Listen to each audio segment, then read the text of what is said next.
Hello friends, எல்லாருக்கும் வணக்கம். இன்றைக்கி மினி போண்டாவும் கார சட்னியும் எப்படி செய்கிறதுன்னு பார்க்கலாம். இதுக்கு நான் கொஞ்சமாக புளி எடுத்துக்கிறேன். வரமிளகாய் ஒரு 10லேருந்து 15 வரைய எடுத்துக்கிறேன். பெரிய வெங்காயம் ஒரு 4லேருந்து 5 வெங்காயம் அளவுக்கு எடுத்துக்கிறேன். உப்பு உங்களுக்கு டேஸ்ட்டுக்கு தகுந்த மாதிரி நீங்கள் ஆட் பண்ணிக்கோங்க. இப்போ இது எல்லாத்தையுமே நல்லா மிக்சியில் சேர்த்துட்டு பேஸ்ட்டாக அரைச்சி எடுத்துக்கோங்க. நல்லா நைஸாக இருக்கணும். மிளகாய் விதை தெரியாத அளவுக்கு இந்தளவுக்கு நல்லா பேஸ்ட்டாக அரைச்சிடுங்க. இப்போது சட்னியை நம்ம தாளிச்சிடலாம். அடுப்பில் ஒரு வானல் வச்சுக்கலாம். அதில் தேவையான அளவுக்கு எண்ணெய் சேர்த்துக்கோங்க. தாளிக்கிறதுக்கு கொஞ்சமாக கடுகு உளுத்தம்பருப்பு சேர்த்துக்கோங்க. கடுகு நல்லா பொரிஞ்சு வரட்டும். இப்போ கருவேப்பிலை கொஞ்சமாக சேர்த்து அதை சட்னியில் சேர்த்துடலாம்.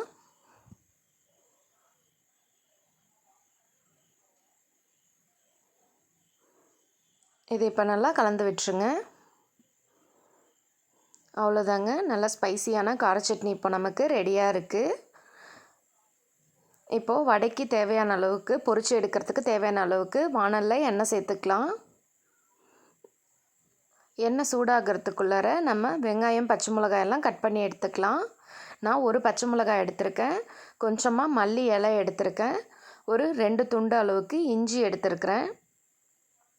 கருவேப்பிலை ஒரு கொத்து அளவுக்கு எடுத்துக்கிறேன். வெங்காயம் ஒரு 3லேருந்து 4 வெங்காயம் அளவுக்கு எடுத்துக்கோங்க. இது எல்லாத்தையுமே நல்லா பொடிசாக கட் பண்ணிடலாம்.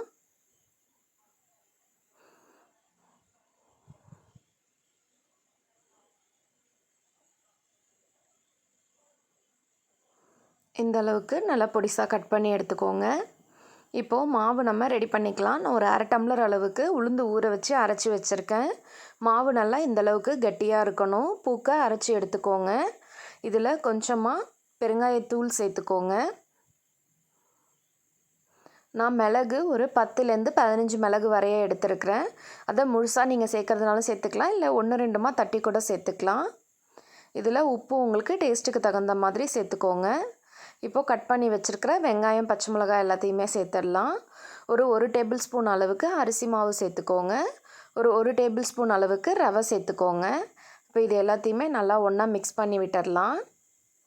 பாருங்கள், நல்லா மிக்ஸ் பண்ணி இந்த மாதிரி ஒரு கன்சிஸ்டன்சியில் இருக்கணும்.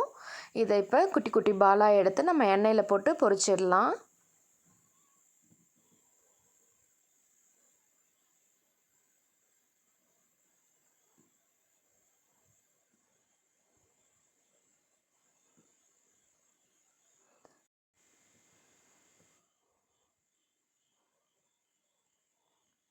இப்போ இது நல்லா வெந்து வந்ததும் அடுத்த பக்கம் திருப்பி விட்டுடலாம்.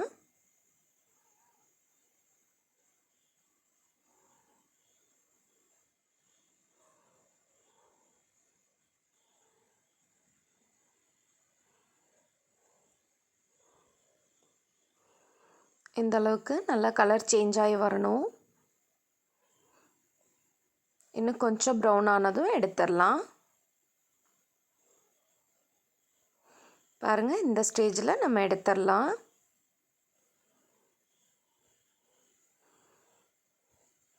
இதே போல் எல்லா போண்டாவையுமே நம்ம செஞ்சு எடுத்துடலாம்.